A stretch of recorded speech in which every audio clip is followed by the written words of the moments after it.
So I'm here now with Charles Demoulin of Deminor, the litigation funder. Charles, can you explain where your company sits within the funding universe? Well, we are funding all sorts of claims. I mean, we started initially funding collective actions, group actions in Europe, but also we went to Asia. And now we have become I would say, a mainstream litigation funder. So it's a combination of collective actions and individual claims, commercial disputes, arbitration. And how long have you guys been in operation? Well, Deminor has been incorporated more than 30 years ago, but in the true, let's say, funding world, it's about 15 years we've been active.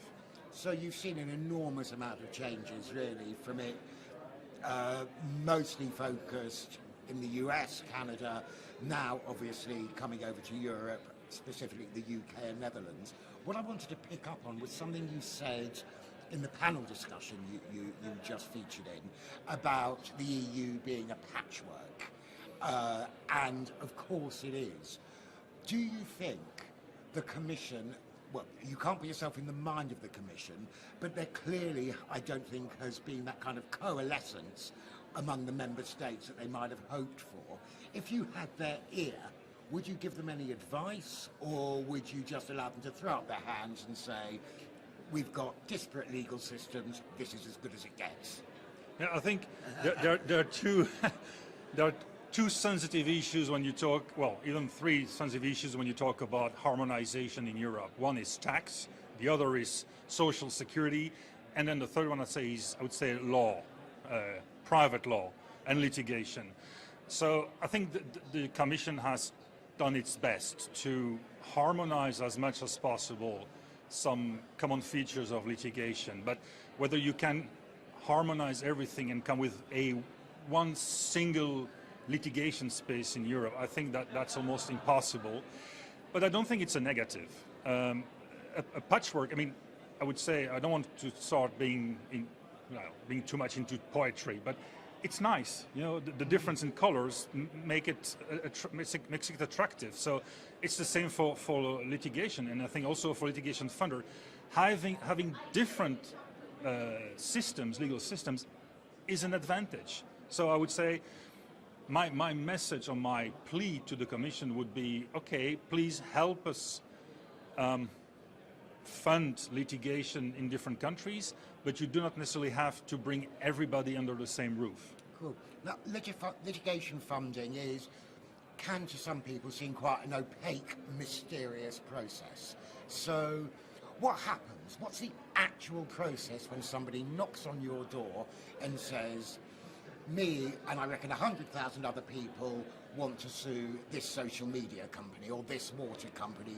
We feel that they've done vast harms to vast amounts of people. What is your starting point? Well, I think it's an extremely complex process. It requires a lot of expertise and experience. We believe we have it, but we're still learning every day. If I had to summarize this in one sentence, is expect from us the same kind of attitude you would expect from the judge, because we will be looking at the same aspects of the case as the judge will. On top of that, we will of course look at the numbers. A judge may not say, well, that's relevant for me, but for us as a funder, it still needs to be profitable. So it's a filter. People think funders are making it easier to bring all sorts of claims to court. It isn't true. We are acting as a filter. We will not fund claims that are not good. So to candidates, people who are looking for funding, I would say just prepare your case as if you had to plead a case in front of the court. Cool. Before I let you go for your coffee, getting out your crystal ball, where do you think we're going to be in a couple of years' time? What's going to be the growth area for collective or representative actions? Currently it's a bit of a hype. Currently, I think there are lots of expectations.